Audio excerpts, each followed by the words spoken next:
मुख्यमंत्री माणिक साहा ने पुलिस थानों में लंबित मामलों के शीघ्र निपटारे के लिए सरकार की प्रतिबद्धता को भी दोहराया ताकि पीड़ितों और उनके परिवारों को इंसाफ मिल सके।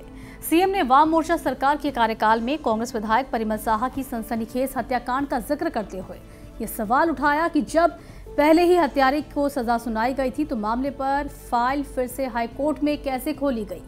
सीएम का ये बयान ऐसे समय में आया है जब वे पूर्व की सरकारों के कार्यकाल में राजनीतिक हत्याओं की फाइल खोलने की बात कह रहे हैं।